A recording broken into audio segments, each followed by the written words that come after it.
સનાતન ધર્મના 7 ચિરંજીવોમાંના એક મહાવીર હનુમાન સંકટમાંથી છોડાવનાર સંકટ મોચન એટલે મહાવીર હનુમાન. પ્રખર રામ ભક્ત અને મંગલ કરતા મંગલ મૂર્તિ એટલે મહારાજ હનુમાન. બુદ્ધિશાળીઓમાં વરિષ્ઠ મનાયેલા રામ ભક્ત હનુમાન.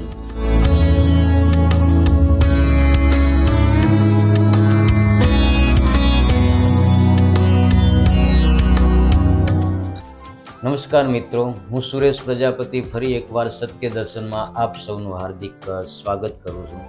મિત્રો, હનુમાન જયંતિના આ પવિત્ર પર્વ પ્રસંગે આજે આપણે હનુમાનજીના જીવનનું થોડુંક સત્ય દર્શન કરીશું. હનુમાનજી મહારાજ એ સદાકાળ ચિરંજીવી મનાયા છે અને આનું પ્રમાણ વાલ્મીકી રામાયણમાંથી આપણને મળે છે. વાલ્મીકી રામાયણના આ પ્રમાણના આધારે કવિ કાગબાબુએ બહુ સરસ લખ્યું છે. જમદળ જાંબવાન નીલ અંગત સુગ્રીવ એકય ન રહ્યા, પણ હજી લગી હનુમાન એ તો કાયમ બેઠો કાગડા. કવિ કાગબાબુની આ વાત ઘણી સાચી છે. ભારતનું એકેય ગામડું એવું નથી કે જેના પાદરમાં હનુમાનજીનું મંદિર ન હોય, અને એકેય મંદિર એવું નથી કે જેના પ્રવેશ દ્વારમાં હનુમાનજી મહારાજ બેઠા ન હોય. મિત્રો, મારું પોતાનું વતન સુરેન્દ્રનગર, અને સુરેન્દ્રનગરની શેરીએ હનુમાનજીના મંદિરો આજે જોવા મળે છે. તમે કદાચ ડાયરામાં આના વિશે સાંભળ્યું હશે, આપણા જે લોક સાહિત્યકારો વાતો કરતા હોય છે એવું મારું સુરેન્દ્રનગર, જ્યાં શેરીએ હનુમાનજી આજે પણ બેઠા છે અને આજે પણ લોકો શ્રદ્ધાપૂર્વક હનુમાનજીને વંદન અને શ્રદ્ધાપૂર્વક ભક્તિ પણ કરે છે. વાલ્મીકી રામાયણ ઉપરાંત વિવિધ પુરાણોમાં પણ જન્મ કથાઓ લખાયેલી છે અને આ જન્મ કથામાં વિવિધતા પણ છે, સામ્યતાઓ છે. પણ આજે આપણે રામાયણના, ખાસ કરીને વાલ્મીકી રામાયણને આધાર બનાવીને હનુમાનજી મહારાજની જન્મકથા થોડી જાણીએ તો હનુમાનજી એ વાનરપતિ કેસરીના કાનીન પુત્ર રામાયણમાં ઓળખાય. મિત્રો, તમને એક સવાલ થશે કે આ કાનીન પુત્ર એટલે કેવો પુત્ર? તો હું તમને સમજાવું છું. તો જન્મકથામાં એવું લખાયું છે, વાલ્મીકી રામાયણમાં એવો ઉલ્લેખ છે કે વાનરપતિ કેસરીનો વિવાહ અંજના સાથે થયેલો. અંજના અને કેસરીના દાંપત્ય જીવનમાં વર્ષો સુધી કોઈ સંતાન ન થયું. આપણે જાણીએ છીએ, જ્યારે સંતાન ન થાય ત્યારે માતા પિતા એના ઉપાયો કરતા હોય. ઉપાય રૂપે મારુતદેવની વંદના કરે છે પતિ પત્ની, અને મારુતદેવના આશીર્વાદથી, એમના પ્રભાવથી જે પુત્ર જન્મે છે એ પુત્રનું નામ મારુતિ પાડવામાં આવે. મિત્રો, આ કાનીન પુત્રના અનેક ઉદાહરણો આપણા પુરાણોમાંથી મળે છે. એમાંનું એક જ્વલંત ઉદાહરણ છે કર્ણ. મહાભારતનું એક પ્રભાવશાળી પાત્ર કર્ણ, જે સૂર્યપુત્ર તરીકે પણ ઓળખાય છે, કારણ કે સૂર્યનો પુત્ર હતો કર્ણ. કથા એવું કહે છે કે બાળ મારુતિને એકવાર ખૂબ જ ભૂખ લાગી. ભૂખથી વ્યાકુળ મારુતિની નજર એ સમયે ઉગી રહેલા સૂર્ય પર પડી. ઉગી રહેલા સૂર્યના ગોળાને મારુતિએ એક ફળ સમજી લીધું, અને ભૂખથી વ્યાકુળ હતા એટલા માટે એમને એ ફળને ખાવા માટે, એમને એક પકડવા માટે આકાશમાં છલાંગ લગાવી અને આકાશમાં ઉડાણ કરીને એ સૂર્ય તરફ અતિવેગથી ધસવા લાગ્યા. બાળ મારુતિને સૂર્ય તરફ ધસતા ઇન્દ્રદેવે જોયા ત્યારે ઇન્દ્રને થયું કે ઓહો, મારુતિનો જન્મ તો વિષ્ણુના એક અવતાર કાર્ય માટે સહાયતા હેતુ થયો છે. તો આ જો મારુતિ આ સૂર્ય સુધી પહોંચી જશે તો એના તેજથી બળીને ભસ્મ થઈ જશે, કારણ કે સૂર્ય એટલે અગ્નિનો ધગધગતો એક ગોળો. આથી બાળ મારુતિને રોકવા માટે ઇન્દ્રએ વ્રજનો પ્રહાર કર્યો તેમના ઉપર, અને આ વ્રજના પ્રહારથી મારુતિ ધરતી ઉપર પટકાયા. એમનો હનુ એટલે કે હડપચી ઘવાઈ. દેવતાઓ ત્યાં એકત્ર થયા, મારુતિને એમના જન્મનો હેતુ દર્શાવ્યો. હનુ એમનો ઘવાયો એટલે દેવતાઓએ મળીને મારુતિને એક નવું નામ આપ્યું, અને આ નવું નામ એટલે હનુમાન. મિત્રો, આ હનુમંત શબ્દ ઉપરથી હનુમાન થયું, અને કાળક્રમે આ હનુમાન શબ્દ એ અતિ પ્રસિદ્ધ થયું. સનાતન ધર્મની અંદર હનુમાનજી એ તમામ દેવતાઓમાં આગવું સ્થાન ધરાવે છે. અને બીજી વાસ્તવિકતા એ પણ છે કે હનુમાનજીનો સંબંધ માત્ર ને માત્ર રામાયણ સાથે જ રહે. રામાયણની અંદર એક ઉલ્લેખ છે કે કિષ્કિંધા નામની એક નગરી હતી અને આ નગરી વાનરોની નગરી તરીકે ઓળખાતી હતી. મિત્રો, વાનર શબ્દ આવે એટલે આપણા મનની અંદર એક ચિત્ર સ્પષ્ટ થાય. જે ચિત્ર સ્પષ્ટ થાય છે એ વાંદરાઓની આ નગરી નહોતી, પણ રામાયણ કાળની અંદર મનુષ્યની વાનર નામની એક જાતિ હતી અને આ જાતિની આ નગરી હતી અને એનું નામ કિષ્કિંધા હતું. મિત્રો, રામાયણની અંદર હનુમાનજીનો પ્રવેશ આ કિષ્કિંધા નગરી એટલે કિષ્કિંધા નગરી ઉપરથી વાલ્મીકીએ રામાયણનો એક કાંડ લખ્યો છે અને આ કાંડનું નામ છે કિષ્કિંધા કાંડ, જે રામાયણમાં ચોથો કાંડ મનાય છે. આ કિષ્કિંધા કાંડની અંદર હનુમાનજીનો પ્રવેશ મહર્ષિ વાલ્મીકી કરાવે છે અને આ પ્રવેશ સમયે એમની ઓળખ સુગ્રીવના સેવક તરીકેની. હવે સેવક શબ્દ આવે ત્યારે આપણને પ્રશ્ન થાય કે હનુમાનજી તો રામના પણ સેવક હતા, પણ ના મિત્રો. રામાયણના અભ્યાસ પછી આપણને સમજાય છે કે હનુમાનજી રામના સેવક નહીં, પણ રામના પરમ સખા અને પરમ સહાયક હતા. હા, સેવકવાળી વાત પણ એટલી સાચી જ છે, પણ આ સેવકવાળી વાત એ તુલસીના રામાયણમાં આવે છે, નહીં કે વાલ્મીકી રામાયણ.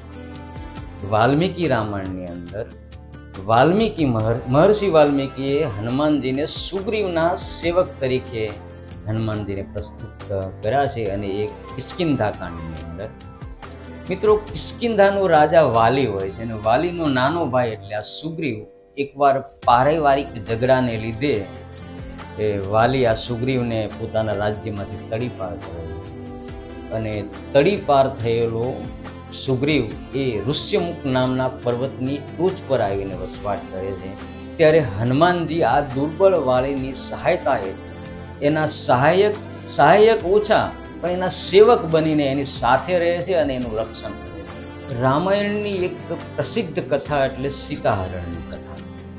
સીતાહરણ પછી રામ અને લક્ષ્મણ સીતાજીની શોધખોળ કરતા કરતા ઋષ્યમુખ પર્વતની નજીક આવે છે, એની તળેટીમાં આવે છે. આ સમયે પર્વતના શિખર ઉપર બેઠેલા સુગ્રીવ અને હનુમાન રામ અને લક્ષ્મણને જુએ છે. ત્યારે સુગ્રીવ હનુમાનને કહે છે કે હે હનુમાન, આ બંને જે શૂરવીરો છે જે ધનુષ્ય અને બાણ લઈને ફરી રહ્યા છે, કદાચ એવું તો નથી ને કે મારા ભાઈ વાલીએ મારા મરણ હેતુ એમને મોકલ્યા હોય અને મને શોધતા શોધતા આ સ્થળ સુધી પહોંચી ગયા હોય. આવી એક શંકા જ્યારે સુગ્રીવને થાય છે ત્યારે હનુમાનજી મહારાજ એક બ્રાહ્મણનું રૂપ લઈ અને તળેટીમાં આવે છે અને રામ લક્ષ્મણને મળે છે. આ મુલાકાતની અંદર હનુમાનજી જ્યારે બ્રાહ્મણનું રૂપ લઈને મળે છે ત્યારે એવું લખ્યું છે, એવો ઉલ્લેખ છે રામાયણની અંદર કે વ્યાકરણબદ્ધ શુદ્ધ સંસ્કૃત ભાષામાં, જો તમે મિત્ર સમજો, શુદ્ધ સંસ્કૃત ભાષામાં અને એ પછી વ્યાકરણબદ્ધ ભાષામાં રામ સાથે એક સંવાદ કરે છે. આ સંવાદ એટલો બધો દિવ્ય હોય છે કે આ સંવાદને આધારે ત્યાં મહર્ષિ વાલ્મીક હનુમાનજી માટે વાક્ય કોવિદ શબ્દનો પ્રયોગ કરે છે. વાક્ય કોવિદ એટલે વાતચીત કરવાની, સંવાદ કરવાની શ્રેષ્ઠ કળાવાળો માણસ, એને સંસ્કૃતમાં વાક્ય કોવિદ કહેવાય. અને આ શબ્દનો પ્રયોગ હનુમાનજી માટે ખરેખર વાલ્મીકી કરે છે. ત્યાં એના ઉપરથી આપણને ખ્યાલ આવે છે કે હનુમાનજી એ સંસ્કૃત ભાષાના પણ વિદ્વાન છે અને સંસ્કૃત ભાષા સારી રીતે બોલી પણ શકતા હોય છે. આ સંવાદમાં એ રામનું દિલ જીતી લે છે, એ તો છે જ, પણ રામ પણ હનુમાનજીથી પ્રભાવિત થાય છે અને એક મિત્રતાનો ત્યાં સુગમ સમન્વય થાય છે. હનુમાન અને રામ મિત્ર બને છે.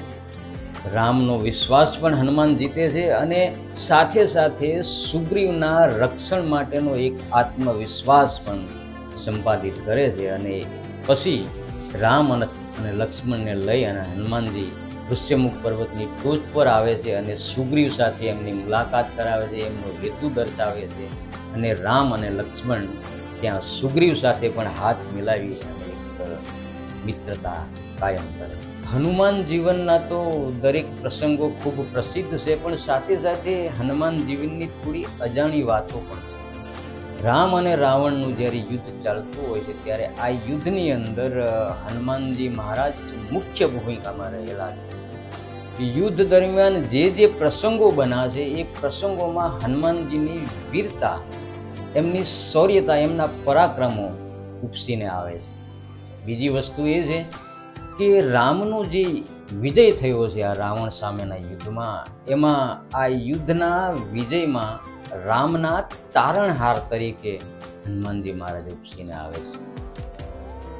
હનુમાનજી મહારાજ એક એવું પાત્ર છે કે રામાયણના બીજા કોઈ પાત્રને એમના જીવન અને એમના ચરિત્ર ઉપર લેશ માત્ર પણ શંકા નથી.